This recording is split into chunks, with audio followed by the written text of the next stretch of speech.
On the battlefield of Kurukshetra, Arjuna asks Lord Krishna to take the chariot to the center of the battlefield so he can observe both sides. Arjuna, filled with inner conflict, questions why he should participate in this battle. Should he kill his own relatives for the sake of a kingdom and some fleeting pleasures? Would it not be better to leave the battlefield and retire in peace? Lord Krishna explains to Arjuna that he should not act out of attachment or delusion. These relationships are temporary and illusory. Krishna speaks to Arjuna about the soul, or Atman, which is eternal, without past, present, or future. The soul cannot be cut, burned, dried, or destroyed. It is unchanging and everlasting. Krishna tells Arjuna that every human experiences heat and cold, pleasure and pain, because of their senses and mind. But the one who remains steady in both happiness and sorrow, in both heat and cold, is perfect for attaining immortality. Here, immortality refers not to living forever in age, but to the imperishable Brahman, or supreme reality. If Arjuna abandons this battle, people will see him as an unworthy warrior. Krishna emphasizes the importance of duty, saying it is better to perform one's duty than to avoid action altogether. If this war had been avoided, that would be a different matter. But now, as a warrior, Arjuna's duty is to fight. Krishna tells Arjuna to perform this battle without desire for the result, neither for victory nor defeat, gain nor loss. Arjuna then asks Krishna about a person with a stable mind. Krishna describes such a person as free from desires and attachments, self-realized, without fear or anger. Such a person remains undisturbed in difficult situations, has no attraction or aversion, does not crave or hate the world.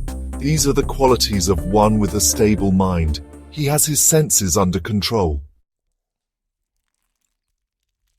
Krishna further explains that one who acts according to their nature, or prakriti, and without attachment, becomes one with Brahman. He acts with detachment and a spirit of sacrifice. Prakriti consists of three qualities, or gunas, sattva, rajas, and tamas.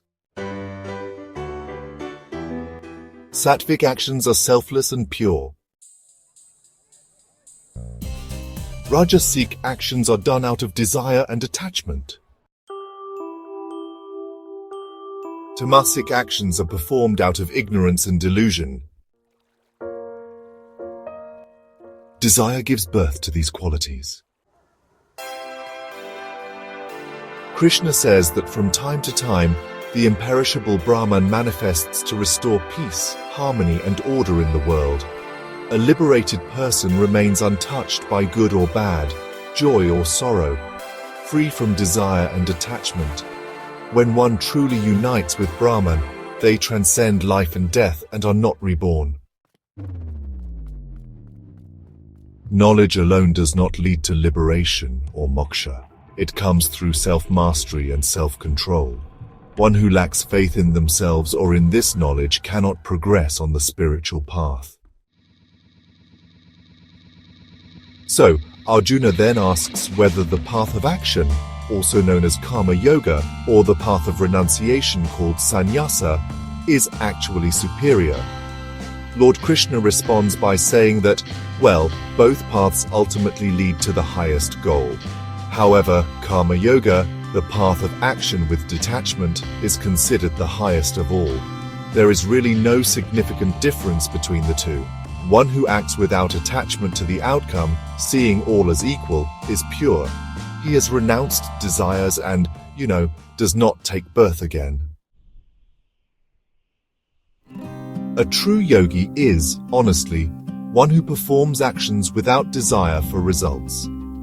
Meditation is also a way of yoga, just sitting still, focusing on the tip of the nose, and purifying the self.